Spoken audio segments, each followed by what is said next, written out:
झारखंड के बहुचर्चित 450 करोड़ के शराब घोटाले में एक और बड़ी गिरफ्तारी हुई है। एंटी करप्शन ब्यूरो एसीबी की टीम ने छत्तीसगढ़ के व्यवसायी सिद्धार्थ सिंघानिया को गिरफ्तार कर लिया है। सिंघानिया रायपुर की Sumit facilities man power supply company के मालिक हैं। बताया गया है कि वे लंबे समय से जांच में सहयोग नहीं कर रहे थे। झारखंड एसीबी ने उन्हें पूछताछ के लिए नोटिस भेजा था, लेकिन पेश न होने पर कोर्ट से गिरफ्तारी वारंट जारी कराया गया। इस शराब घोटाले की नींव रायपुर में रखी गई थी। छत्तीसगढ़ एसीबी ईओडब्ल्यू द्वारा 7 सितंबर को दर्ज की गई एफआईआर में इस बात की पुष्टि हुई थी कि झारखंड में लागू की गई शराब नीति दरअसल छत्तीसगढ़ के मॉडल पर आधारित थी। इस घोटाले में झारखंड और छत्तीसगढ़ के बड़े अधिकारियों की मिलीभगत भी सामने आई है। ये report.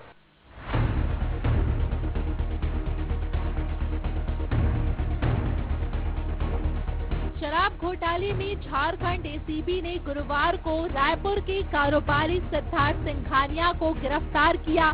Man power supply company Sumit facilities के डायरेक्टर सिद्धार्थ सिंघानिया के खिलाफ एसीबी ने पिछले दिनों कोर्ट से गिरफ्तारी वारंट लिया था। इसके बाद से उनकी गिरफ्तारी की चर्चा थी। गुरुवार को एसीबी की टीम ने उन्हें गिरफ्तार कर कोर्ट में पेश किया और वहां ट्रांजिट रिमांड लेकर झारखंड ले गई। इस वारंट से पहले एसीबी ने उन्हें पूछताछ के लिए नोटिस जारी किया था। लगातार नोटिस के बाद भी प्लेसमेंट एजेंसी के पदाधिकारी और कर्मी पूछताछ के लिए उपस्थित नहीं हो रहे थे। एसीबी की जांच में सामने आया कि मई 2022 में झारखंड में जब नई उत्पाद नीति लागू की गई थी, उस समय तत्कालीन उत्पाद सचिव विनय चौबे के कार्यकाल में सिद्धार्थ सिंघानिया ने छत्तीसगढ़ मॉडल को यहां लागू कराने में अहम भूमिका निभाई। उसने झारखंड में शराब दुकानों में मैन पावर आपूर्ति के लिए टेंडर की शर्तें अपने अनुसार तय करवाई।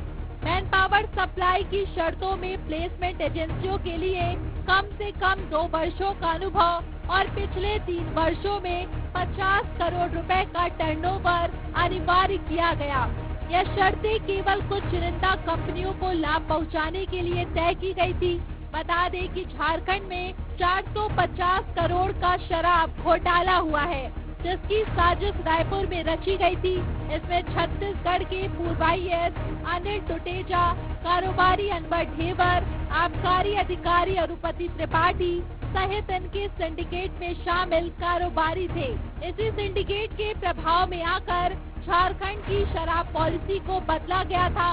उसके बाद डुप्लीकेट होलोग्राम लगाकर शराब बेची जा रही थी।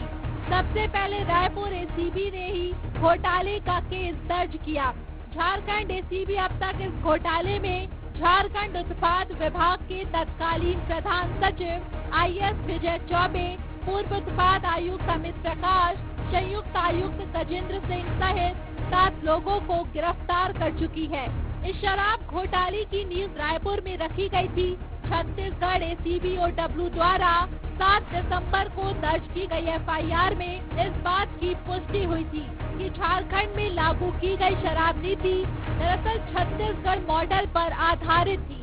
इस घोटाले में झारखंड और छत्तीसगढ़ के कई बड़े अधिकारियों की मिलीभगत सामने आई है।